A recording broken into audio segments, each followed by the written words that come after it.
Good morning student. हम revision कर रहे थे चैप्टर नंबर 3 का कॉन्सेप्ट ऑफ डिमांड, मांग की अवधारणा। आज हम उसमें आगे देखते हैं लॉ ऑफ डिमांड या मांग का नियम। लॉ ऑफ डिमांड क्या होता है, मांग का नियम क्या होता है। तो मैंने आपको बताया था कि जो डिमांड होती है, एक्स गुड्स की जो डिमांड है वो किस किस का फंक्शन होती है। वो या तो एक्स की प्राइस, ठीक है, income, price of related goods, future expectation और टेस्ट और प्रेफरेंस, ठीक है, इन सब का फंक्शन होता है डिमांड। ठीक है, किसी भी कमोडिटी की या किसी भी वस्तु की मांग जो है, डिमांड जो है, वो इन सब पे डिपेंड करती है। अब अगर हम ये सारी चीज़ों को कांस्टेंट रख लेते हैं, ठीक है, इनकम, रिलेटेड गुड्स की प्राइस, फ्यूचर एक्सपेक्टेशन, टेस्ट और प्रेफरेंस, ये अदर थिंग्स आर कांस्टेंट, ठीक है। अन्य बातें समान रहने पर अगर हम केवल प्राइस लेते हैं कमोडिटी की, ठीक है, तो प्राइस ऑफ एक्स और डिमांड ऑफ एक्स, ठीक है, तो जब हमारी प्राइस जो है कमोडिटी की वो इंक्रीज होती है तो हमारी डिमांड क्या है, कमोडिटी एक्स की डिक्रीज होगी। और अगर प्राइस डिक्रीज होती है तो डिमांड क्या होगी, इंक्रीज होगी। लेकिन उसमें सबसे ज़्यादा मेन इंपॉर्टेंट चीज़ क्या है कि बाकी की जितनी भी चीज़ें हैं वो सब क्या होना चाहिए, स्थिर होना चाहिए, कांस्टेंट होना चाहिए, सेम होना चाहिए, समान होना चाहिए, ठीक है।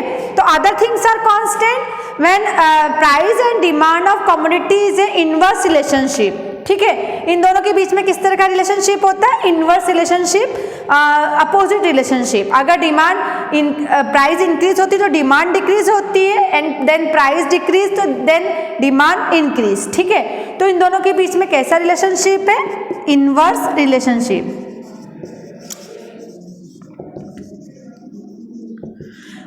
अगर आपको एग्जाम में क्वेश्चन आता है कि आपको लॉ ऑफ डिमांड क्या है तो ये बताना है, तो सबसे पहले तो आप क्या करोगे, डिमांड के कितने भी फैक्टर्स है वो लिखोगे। उसके बाद आप लिखोगे लॉ ऑफ डिमांड की डेफिनेशन, कि डिमांड की डेफिनेशन मतलब अदर थिंग और constant, then price of commodity and demand of commodity is inverse relationship, price increase then demand decrease and price decrease then demand increase. मतलब अन्य बातें समान रहने पर अगर हम केवल वस्तु की कीमत और उसकी मांग को देखते हैं तो वस्तु की कीमत और उसकी मांग में विपरीत संबंध होता है। अगर कीमत बढ़ती है तो मांग कम होती है और अगर कीमत कम होती है तो मांग बढ़ जाती है। तो ये डेफिनेशन आपको लिखना है। इसके बाद आपको एक शेड्यूल बनाना है इसमें, ठीक है। तो शेड्यूल बनाने के लिए हमने शेड्यूल बनाने के लिए बाकी सब चीजें तो जब कांस्टेंट रखी है तो केवल हम क्या ले रहे हैं, प्राइस और डिमांड। तो price of x and demand of x, ठीक है। तो प्राइस मान लो 10 रुपीज थी तो डिमांड हमारी 80 रुपीज थी। प्राइस हमारी 15 हो गई तो डिमांड हमारी 60 हो गई। प्राइस हमारी 20 हो गई तो डिमांड हमारी 40 हो गई, ठीक है। ये दोनों के बीच इनवर्स रिलेशनशिप बता रहा है, प्राइस और डिमांड के बीच में, ठीक है, इनवर्स रिलेशनशिप।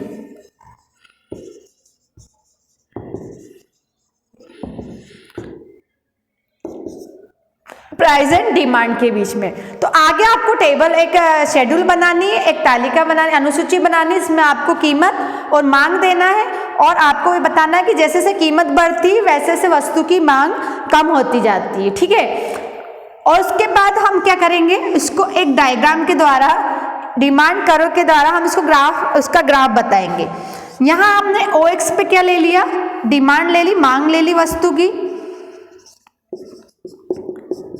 और ओ वाई पे हमने उस वस्तु की प्राइस ले ली, कीमत ले ली, ठीक है, कि कमोडिटी की प्राइस ले ली। अब हम देखते हैं कि हम इसको कैसे शो करेंगे।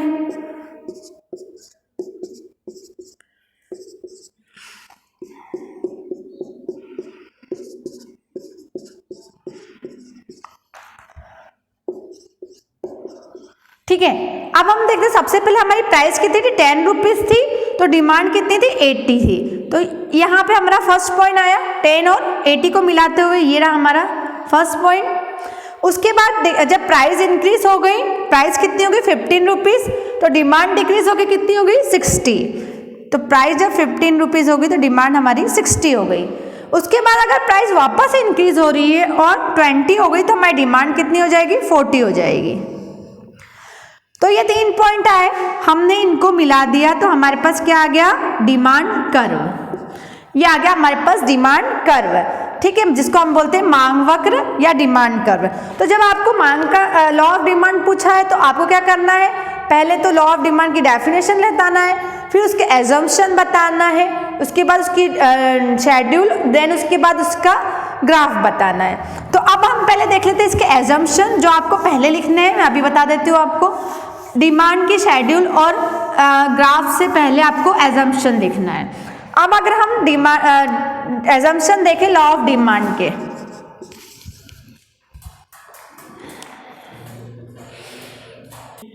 अब हम बात करते हैं मांग के नियम के एजम्पशन या मांग के नियम की मान्यता या लॉ ऑफ डिमांड के एजम्पशन। एजम्पशन क्या होता है, जब हम कोई भी लॉ पढ़ते हैं तो सबसे पहले हम इसमें से कुछ चीज़ें जो होती है उनको कांस्टेंट मान लेते हैं, उनको स्थिर मान लेते हैं। तो यहाँ पे हमारी क्या मान्यता थी, क्या एजम्पशन, इसको हमने स्थिर मान लिया। तो हमने देखा था डिमांड जो है वो फंक्शन किसका होता है, एक तो डिमांड जो है वो किसका फंक्शन होता है, फंक्शन ऑफ ऑन प्राइस, ठीक है, और रिलेटेड गुड्स की प्राइस, प्राइस ऑफ आर, उसके बाद income, taste of preference, future expectation, ठीक है। तो ये सब मांग ये जो सब चीजें हैं वो क्या है, मांग को निर्धारित करती, डिमांड को फैक्टर्स होते हैं डिमांड के। तो जब हम बताते हैं कि डिमांड के फैक्टर्स है तो हम जितनी भी चीजें होती है, जैसे हमने लॉ ऑफ डिमांड केवल प्राइस से रिलेटेड लिया है, प्राइस और डिमांड।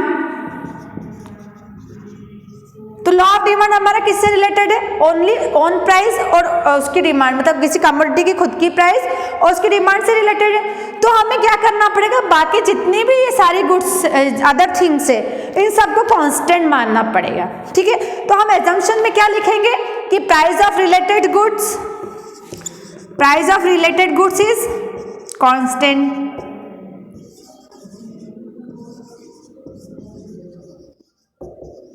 उसके बाद इनकम, कंज्यूमर की इनकम जो है वो भी कांस्टेंट, देन टेस्ट और प्रेफरेंस वो भी कांस्टेंट,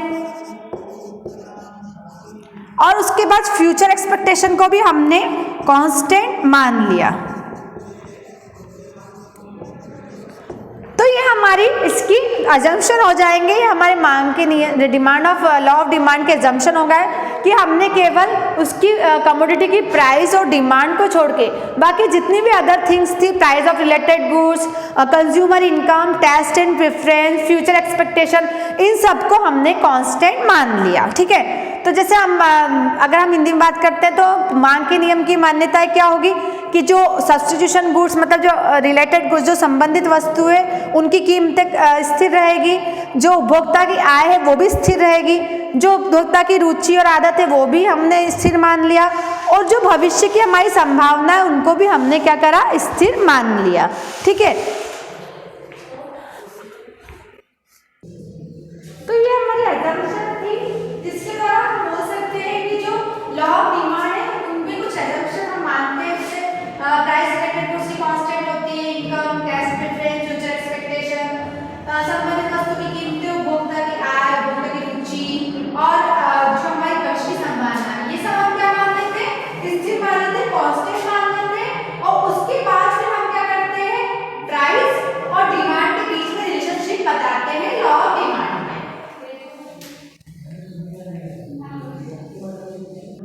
इसके बाद हम देखते हैं कि जो लॉ ऑफ डिमांड है वो उसकी एप्लीकेशन के क्या रीजन होते हैं, मांग के नियम के लागू होने के क्या कारण होते हैं। उनमें सबसे फर्स्ट जो हम देखते हैं प्राइस जो कीमत होती है इस वस्तु की वो सबसे ज्यादा अफेक्ट करती है। अगर प्राइस जो है, मान लो कि प्राइस है किसी वस्तु की, अगर जैसे मान लो मैं एक मार्केट में गुड्स कमोडिटी लेने जाती हूँ और मुझे एक कंज्यूमर, एक सेलर के पास तो 900 की मिलती है और एक के पास मुझे 1100 की मिलती है, ठीक है। तो अब मैं क्या करूँगी, सेम क्वांटिटी है, उसमें कोई भी चेंजेस नहीं है, दोनों सेम है बिल्कुल। तो मैं क्या करूँगी, इससे नहीं खरीदती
आय पर ही अब उस वस्तु की कम मात्रा को खरीद सकते हैं, परचेस कर सकते हैं। तो ये जो हमारी वास्तविक या रियल इनकम को कम करता है।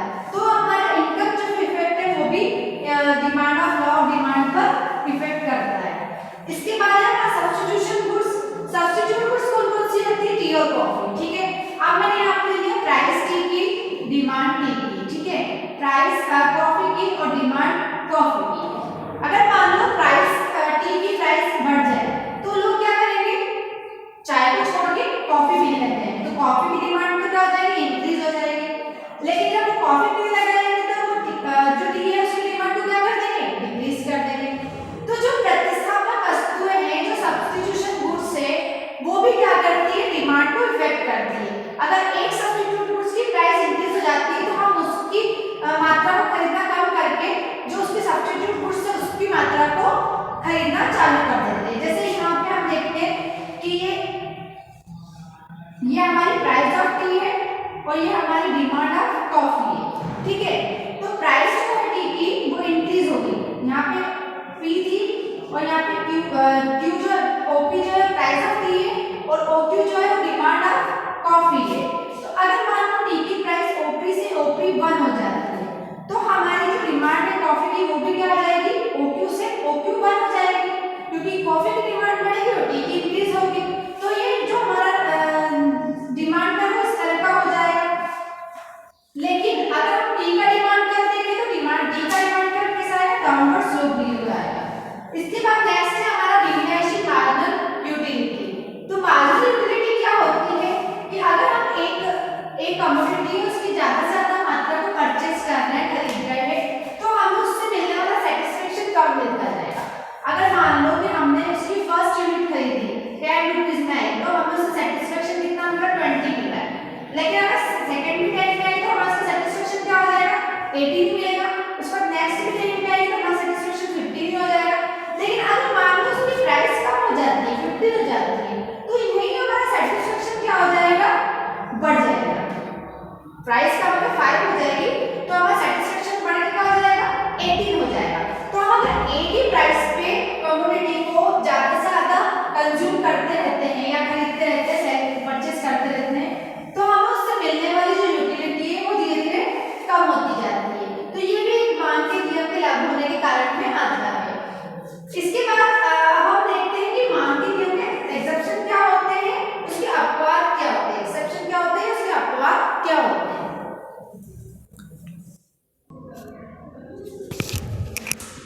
इसके बाद हम देखेंगे जो हमारे लॉ ऑफ डिमांड है उसकी क्या एक्सेप्शन है, क्या अपवाद है। तो लॉ ऑफ डिमांड के क्या अपवाद होते हैं, तो हम ये देखने के लिए हम सबसे पहले देखेंगे गिफिन गुड्स। गिफिन गुड्स क्या होती है या गिफिन वस्तु क्या होती है।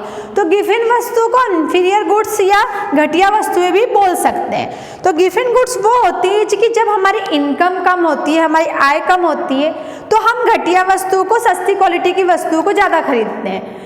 तो जब हमारी इनकम अच्छी होती है तो फिर हम क्या करते हैं? गिफिन गुड्स को कम खरीदने लग जाती है। मतलब गिफिन गुड्स की अगर प्राइस इंक्रीज हो जाती है तो उनकी डिमांड भी इंक्रीज हो जाती है। गिफिन गुड्स की प्राइस इंक्रीज हो जाती है तो वो अच्छी क्वालिटी में आ जाती है, क्योंकि हम जनरली यही सोचते हैं कि जिसकी प्राइस कम है वो घटिया क्वालिटी की है और जिसकी प्राइस ज़्यादा है वो अच्छी क्वालिटी की है। तो अगर इनकी प्राइस इंक्रीज होगी तो इनकी डिमांड भी इंक्रीज होगी। ये किस में आता है? गिफिन गुड्स में। इसके बाद है प्रेस्टिजियस गुड्स, प्रतिष्ठापूर्वक या प्रतिष्ठात्मक वस्तुएं। तो कुछ ऐसी वस्तुएं होती है, ऐसी गुड्स होती है जैसे हीरा है, डायमंड है या गोल्ड है, तो उनकी अगर प्राइस इंक्रीज भी होती है तो लोग उसको प्रतिष्ठा का एक क्वेश्चन मानते हैं, तो वो उसको खरीदते हैं। चाहे वो 3 करोड़ का हो या 4 करोड़ का डायमंड हो, लोग उसको खरीदेंगे। तो अगर उसकी प्राइस 4 करोड़ 10 लाख रुपीस हो भी जाएगी तो वो उस 10 लाख को इग्नोर ही करेंगे, क्योंकि जब वो 4 करोड़ दे सकते हैं तो 10 लाख ऊपर भी दे सकते हैं। तो ऐसी वस्तुएं जो प्रेस्टीज का सवाल होता है जिनका, वो उनकी भी लॉ ऑफ डिमांड लागू नहीं होता। उनकी अगर थोड़ी बहुत प्राइस इंक्रीज भी होती है तो उनके डिमांड पे कोई फर्क नहीं पड़ता। इसके बाद है इग्नोरेंस। इग्नोरेंस मतलब अज्ञानता। कई बार व्यक्ति ऐसा है कि बहुत रिच है तो उसको छोटी मोटी प्राइस चेंजेस का कोई फर्क ही नहीं पड़ता है, ठीक है।